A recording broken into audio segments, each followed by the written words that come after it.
This is part 2 of me comparing my Canadian and German job offers. If you haven't watched part 1, go watch that first. Talking about geographical location, this for me was the biggest deal breaker because Germany wali jagah is a very small city which is 4 hours away from the closest international airport, and me being in a long distance relationship who wants to fly out to see her partner often was very panicky about this whole situation. Whereas the Canadian company is located in Montreal in Canada, which is just 1 hour flight from Boston where my boyfriend lives. Also, I don't know how true it is, but Germany के north east region में मैंने सुना है कि racism ज्यादा होता है, और कंपनी भी नॉर्थ ईस्ट रीजन में ही है.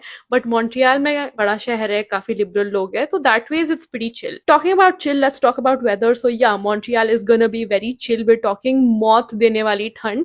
सो -20 C, -30 C. वेराज जर्मनी में भी ठंड होती है, बर्फ भी पड़ती है, but it's more like 0 C, 1 C, 2 C.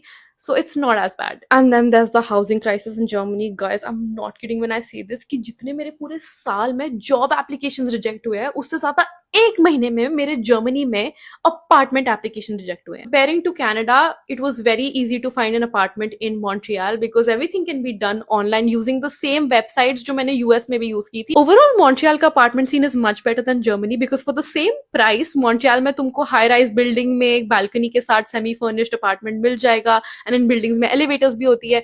And for the same price, Germany में तुमको एक बहुत छोटा apartment मिलेगा, वो भी एक 100 साल पुरानी building में. Of course, to survive in Germany, I have to learn German, and to survive in Montreal I need to know both English and French. French मैंने सीखी हुई है स्कूल में, मेरे को A2 level तक की French आती भी है, so relatively I feel more confident getting in touch with French than German. Now let's talk about visa sponsorship and PR pathways. German company offered to file for my blue card, which is like the green card equivalent but for Europe. Well, not really. It's basically like a work permit that gives you working rights in Europe, whereas the Canadian company was gonna sponsor my global talent stream program. Now both these sponsorship methods take about the same time to get processed, which is about 4 to 6 weeks. So timeline wise उतना फर्क नहीं है. फर्क ये है कि my blue card is not permanently tied to this one employer. After I have worked for these people for about a year and let's say मुझे job change करनी है, इस blue card के साथ मैं पूरे यूरोप में कहीं भी जॉब ढूंढ सकती हूँ, not just Germany. Where as the GTS sponsorship in Canada restricts you to the company that filed it for you. So अगर तुम्हें किसी और कंपनी के लिए काम करना है, तुम GTS पे नहीं कर सकते,